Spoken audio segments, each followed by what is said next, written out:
Hey guys, again, Adrian Alvey here with your Save the Day Kitchen Rescue, and we're doing our comfort food series right now, and part of that is today we're going to do homemade mac and cheese. First of all, just note, of course everybody knows what's going on. If you are stuck at home, please support your local restaurants. Please go out and order takeout, order delivery. Restaurants are really having a hard time right now, but if you are at home and you have food that you need to use, like most people are going to have to eat in a little bit more often.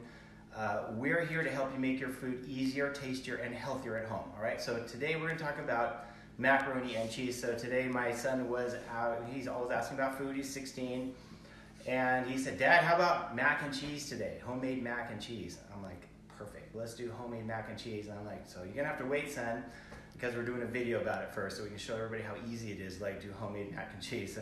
We went to a grocery store yesterday, and it's a little bit hit and miss because they had a list of what they had on hand and what they didn't have on hand.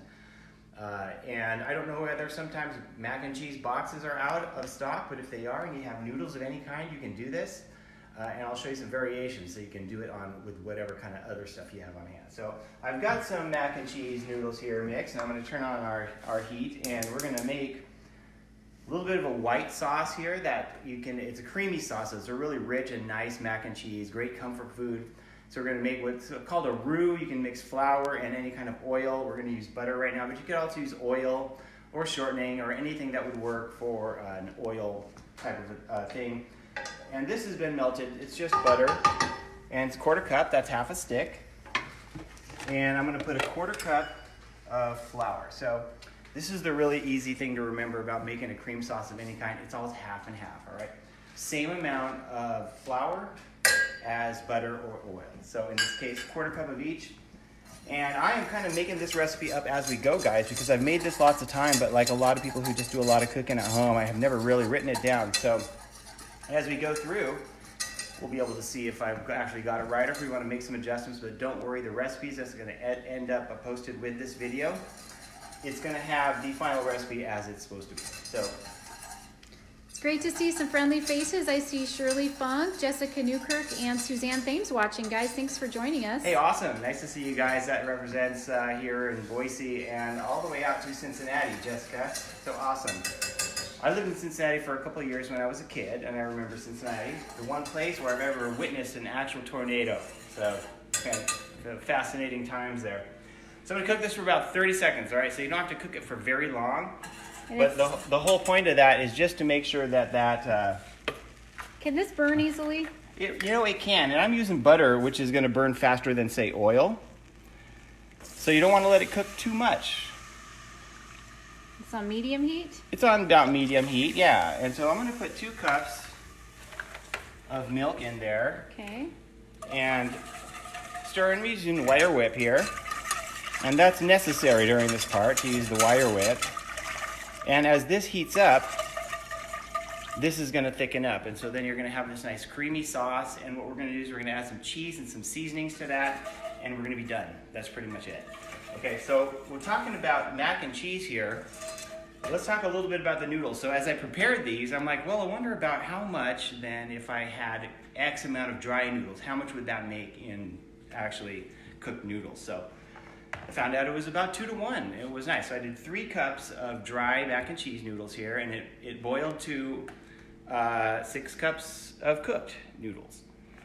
And I was going to make another point about that too. Does it really matter what kind of shape of noodles you use for mac and cheese? Well, I mean, this is elbow mac and cheese here, which is your standard classic mac and cheese. If you give any other noodle to a kid and say, here's mac and cheese, it better look something like this, right? If you're going to give a ribbon noodle or a spiral noodle to it, it's not mac and cheese anymore. It's just pasta, right? But it's all the same, right? Because it all eats the same. It just has a different texture in your mouth and sometimes a little different flavor based on whether it's an egg noodle or not and that kind of thing. But I boiled this for 9 minutes, all right? So that was cooked for 9 minutes. So you think about that amount of time right there. And this will probably take maybe 4 to 5 minutes of cooking time to where that gets to where it's nice and thick. And at that point, then you get to make the decision of how do you want to flavor it. If you just have like picky eater kids and like here's mac and cheese, The Alvy's Incredible is like our #1 all-purpose seasoning. That's super good. Be great for mac and cheese. Also, my son Austin, who is probably one of the world's most picky eaters and was traditionally growing up, the strong arm is his favorite. So you can put that in the noodles. Really, really good in the mac and cheese. This one has like it's a barbecue rub, but it's really good for things like mac and cheese and potatoes and things like that. So if you guys have tried these before, make a note. Tell us what you use them for in the comments there. We'd love to hear ways you use these seasonings or other different seasonings. I think the strong arm actually is pretty good if you don't have the time to make it as a mac and cheese, just to simply do some butter and just the strong arm. That's butter and strong arm is a good one, yeah. Even now, like if that. you bring it over here, you can see. Do I have the light on? We have the light on. It's getting more silky, you know. And you can see that it's actually getting thicker there. And this is only butter and milk. And the flour, butter and flour flour milk. that we cooked, Okay. and then the milk. And so that right there is a base for any white sauce based food or sauce you want to make, so you can use that for anything.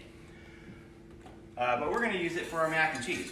I'm going to turn it down a little bit, and that's going to continue to thicken just a little bit as we go along. And as we add our ingredients to that, I may choose to add a little bit more milk to thin it out a little bit and whatnot. So as you can see, it's quite thick now, and so it's going to take about 2 to 3 teaspoons of seasoning for all of it together once we come together to make a good flavor. Yeah, Jessica says Alvy's is amazing in mac and cheese. I need to try the strong arm in it. Yeah, definitely try the strong arm. I'm going to put it like a teaspoon of Alvy's Incredible and a teaspoon of strong arm. Now we'll just do both of those in there. I personally love the Alvy's Inferno. I feel like that gives it a nice warmth. I'm really glad you brought that up, because the Inferno, and if you have a blended family like we do, where some of you like the spicy and some of them don't, just put some of the Alvy's Inferno on that after everything is cooked, and you'll be good to go, because it adds a great flavor and that great heat, and it pretty much goes with everything. It's delicious. So I'm also going to be adding cheddar cheese to this sauce, so that's what's going to give us our mac and cheese, and it's going to make it even thicker. So as I'm looking and watching this cook, it's actually going to be too thick once I add the cheese. So I'm going to put a little bit of milk in there. We'll just thin it down a little bit. I might have just added maybe a 1/4 cup or a little bit less of, there we go. And see, that's looking nice, really nice there. And all I'm going to do is add the cheese, and I'm going to add the noodles, and we're going to mix that up, and then we'll be ready to go.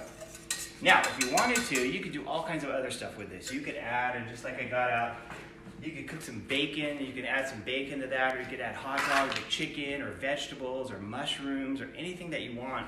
Or tuna. Or tuna, yeah, things like that. And you could take this base recipe and you can like turn it into whatever you want. You can turn it into a full-blown meal. You can turn it into, keep it as a side dish or whatever you want.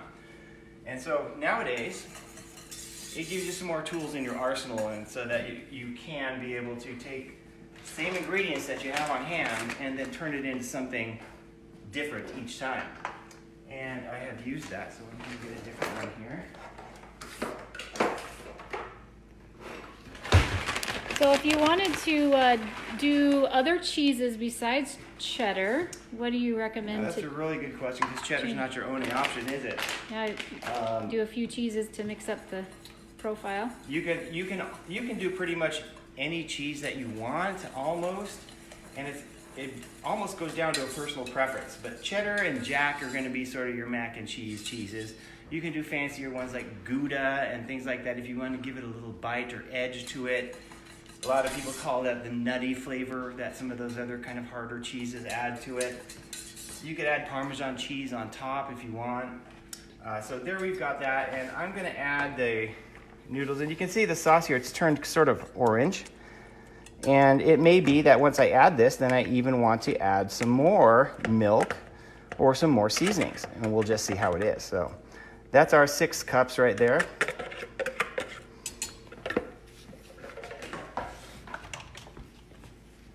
And then we can just mix that with a regular wooden spoon.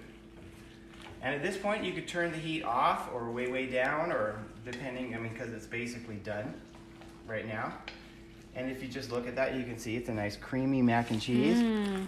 I could add a little bit more milk. That's not going to hurt this at all. Or you could eat it right away just like this. If you put it in the fridge and save it for another day, you're going to take this out and it's going to be like a brick, right? So you can also, once you take this out of the fridge and use it again, add a little bit more milk, and you can put that creaminess right back into it, okay?